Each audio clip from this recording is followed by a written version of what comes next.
Hello everyone.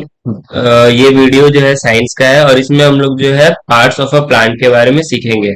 क्या सीखेंगे हम लोग और आगे देखते हैं।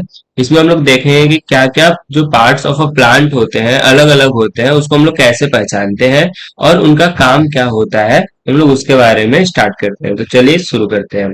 पार्ट्स ऑफ अ प्लांट में सबसे इंपॉर्टेंट जो थिंग होता है वो प्लांट का रूट होता है। जैसे हमारा पैर होता है वैसे प्लांट्स के रूट होते हैं जो कि उनको खड़े रहने में मदद करते हैं। अगर उनका रूट ही नहीं रहेंगे तो वो प्लांट्स जो है जीवित ही नहीं रह पाएंगे, वो जो है मुरझा जाएंगे और वो खत्म हो जाएंगे। अगर हम लोग बेसिक लेवल पे बात करें तो जो रूट होते हैं उनके दो टाइप्स होते हैं। फर्स्ट होता है प्राइमरी रूट और दूसरे होते हैं सेकेंडरी रूट। और इसको हम लोग जो जमीन के नीचे रहते हैं इसको हम लोग रूट सिस्टम बोलते हैं। और जो प्लांट्स का वैसा भाग जो पूरा जमीन के ऊपर होता है उसको हम लोग शूट सिस्टम बोलते हैं। तो रूट सिस्टम में बेसिकली केवल रूट ही आता है, लेकिन शूट सिस्टम में प्लांट्स के सारे भाग आते हैं बस रूट को छोड़ के। तो रूट हो गया। फिर सेकेंड हम लोग देखेंगे स्टेम के बारे में। ये जो सीधा जो खड़ा रहता है उसका इसको हम लोग स्टेम बोलते हैं और स्टेम का काम क्या है उसको हम लोग और आगे देखेंगे। फिर उसके बाद स्टेम में से बहुत सारी ब्रांचेस उगते हैं, ये सब बहुत सारे ब्रांचेस। और ये ब्रांचेस में से जो लीव्स उगते हैं तो उनके बारे में भी हम लोग सीखेंगे। लीव्स हो गए, लीव्स के बाद जो है ये बर्ड भी उगते हैं। यहाँ पे जो होते हैं कली जिसको हम लोग बोलते हैं वो बर्ड होता है। बर्ड में से ही हमारा फ्लावर होता है, फ्लावर जो होता है वो बर्ड में से ही उगता है और फ्लावर के बाद ही हमारा फ्रूट्स होता है और वो फ्लावर से ही होता है। और इसके बीच का जो एक स्पेस रहता है, ये एंगल जैसा जो स्पेस बनता है इसी को हम लोग नोड भी बोलते हैं। रूट्स के बारे में हम लोग सीखेंगे, रूट्स का क्या क्या टाइप्स होता है। तो बेसिकली हम लोग शुरू में देखे थे कि रूट्स के दो टाइप्स होते हैं, प्राइमरी एंड सेकेंडरी। वो एकदम बेसिक के लिए था, लेकिन अगर हम लोग रूट को डिटेल में एक्सप्लेन करेंगे तो रूट जो होते हैं वो दो प्रकार के तो होते हैं। एक होता है टैप रूट और सेकेंड होता है फाइब्रस रूट। टैप रूट और फाइब्रस रूट में क्या अंतर है? टैप रूट जो होता है एक मेन रूट होता है जो एक सीधा रहता है और उसमें से बहुत सारे इसके लैटरल रूट जैसे निकले हुए रहते हैं, तो इसको हम लोग बोलते हैं टैप रूट। जो एक सीधा हो गया और उसमें से बहुत सारे लेटरल रूट जो है निकले हुए हैं। लेकिन फाइब्रस रूट में कोई भी मेन रूट नहीं होता है। टैप रूट में ये जो था ये इसका रूट का मेन था और इसमें से उसके बहुत सारे पार्ट्स जो है वो निकले हुए थे। फाइब्रस रूट में इसमें कोई भी मेन नहीं है, ये सारे अपने अपने में जो है वो सारे अपने अपने में मेन होते हैं और सब में से जो है ये सब लेटरल रूट निकला हुआ है। ये सब जो है वो टैप रूट और फाइब्रस रूट होता है। रूट का काम क्या है? तो ये सबसे पहले ये जमीन के नीचे होता है, मिट्टी के नीचे होता है। तो ये क्या करता है? प्लांट्स को मिट्टी में पकड़ के रखता है ताकि अगर कभी भी बहुत तेज से हवा चले तो प्लांट जो है जल्दी उखड़े नहीं हो अपने जमीन से। और सेकेंड थिंग ये क्या करता है? पानी और न्यूट्रिएंट को मिट्टी के नीचे से जो है एब्जॉर्ब करता है और वो ऊपर की तरफ आगे देता है ताकि जो है प्लांट्स को ग्रो होने में मदद करे। नेक्स्ट है स्टेम। स्टेम का काम क्या है? It upholds the plant upright, मतलब कि ये प्लांट्स को सीधा खड़े रखने में मदद करता है। अगर प्लांट्स का स्टेम ही कमजोर हो तो पौधा जो है झुक जाएगा। जैसे कि हम लोग बहुत सारा जानते हैं, क्रीपर और क्लाइंबर्स ये सब होते हैं जिनका स्टेम जो है मजबूत नहीं होता है, तो जिसके कारण वो लोग जो है सीधा स्ट्रेट नहीं हो पाते हैं, वो लोग जो है जमीन पे ही ग्रो होने लगते हैं फैल के।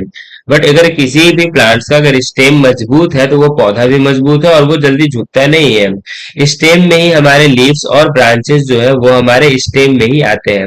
उसके बाद स्टेम का और भी जो रूट अपना जो भी प्लांट्स नीचे से सॉइल में से वाटर एंड मिनरल्स लेता है, वाटर एंड न्यूट्रिएंट्स लेता है, वो वापस जो है स्टेम को देता है और स्टेम भी वाटर एंड न्यूट्रिएंट्स को जो है आगे की तरफ जो है भेजता है, प्लांट्स को और अपर पार्ट में भेजता है। फिर प्लांट्स के स्टेम के बाद हम लोग प्लांट्स के पार्ट यानी कि अब लीव्स के बारे में बात करेंगे, जो कि बहुत ही ज्यादा इंपॉर्टेंट होते हैं लीव्स। अगर लीव्स ही नहीं रहे तो पौधा जो है अपना कभी भोजन ही नहीं बना पाएगा। तो लीव्स में जानते हैं लीव्स का जो सबसे मेन काम है वो काम है इसका prepare food from carbon dioxide and water. First of all इसका जो मेन काम है वो भोजन बनाना है। और किससे भोजन बनाता है? तो ये जो कार्बन डाइऑक्साइड और वाटर की मदद से बनाता है। और साथ में इसको क्या चाहिए? क्लोरोफिल चाहिए और सनलाइट होना चाहिए। क्लोरोफिल कहाँ होता है? तो जो पौधे जो प्लांट्स के जो पत्ते होते हैं ये सब ग्रीन कलर के हैं, तो उसी में जो है क्लोरोफिल प्रेजेंट रहते हैं। क्लोरोफिल क्या होता है? ग्रीन कलर का एक पिगमेंट होता है जिसको हम लोग क्लोरोफिल बोलते हैं, जो कि लीव्स में प्रेजेंट रहते हैं। और सनलाइट सबको पता है, ये सूरज का रोशनी होता है जो कि दिन के समय में आसानी से अवेलेबल होता है। और वाटर जो है वो उनको हम लोग भी दे देते हैं, या अगर पौधे बड़े हो जाते हैं तो वो अपने आप जो है मिट्टी में से ले लेते हैं। और कार्बन डाइऑक्साइड तो पहले से है ही इन्वायरमेंट में, तो ये सब सारे चीज मिलके जो है पौधे सारे चीजों को मिलाकर जो पत्ता होता है वो अपना भोजन बनाता है, और इसी प्रक्रिया को हम लोग फोटोसिंथेसिस बोलते हैं। सेकेंड वर्ड क्या है कि लीव्स में बहुत सारे छोटे छोटे छेद होते हैं जिसको हम लोग स्टोमाटा बोलते हैं, और वो स्टोमाटा जो है इन मदद करते हैं एक्सचेंज ऑफ गैसेस में, यानी गैसेस का आदान प्रदान करने में। जैसे कि हम ऑक्सीजन लेते हैं, CO2 रिलीज करते हैं, उसी प्रकार जो प्लांट्स है वो CO2 लेते हैं और ऑक्सीजन रिलीज करते हैं। तो वो सब पॉसिबल हो पाता है स्टोमाटा की मदद से। Plants give out extra amount of water through stomata, और स्टोमाटा का क्या काम है कि जो उनके एक्स्ट्रा अमाउंट ऑफ वाटर जो बच जाता है, जो ज्यादा पानी हो जाता है, तो वो भी उसको रिलीज कर देते हैं, जिसको हम उस प्रक्रिया को हम लोग ट्रांसपिरेशन बोलते हैं। उसके द्वारा वो लोग पानी को जो है रिलीज कर देते हैं। नेक्स्ट है फ्लावर्स। फ्लावर के बारे में देखेंगे। The primary function of a flower is to facilitate reproduction in flowering plants. इसका मतलब कि जो फ्लावर्स का जो प्राइमरी कार्य है वो क्या है? फ्लावर को हेल्प करता है रिप्रोडक्शन में, फ्लावरिंग प्लांट्स में। Flower are responsible for the production of gametophytes. Flowers जो होते हैं वही गैमेट्स रिप्रोड्यूस करते हैं प्लांट्स में, और गैमेट जो होते हैं वो दो प्रकार के होते हैं, एक होते हैं मेल गैमेट और दूसरे होते हैं फीमेल गैमेट। मेल गैमेट को हम लोग पॉलन के नाम से भी जानते हैं, पॉलन ग्रेन, और जो फीमेल गैमेट होते हैं उनको हम लोग एम्ब्रायो के नाम से भी जानते हैं। और जो गैमेट्स होते हैं ये बहुत ही ज्यादा जरूरी है सेक्सुअल रिप्रोडक्शन के लिए।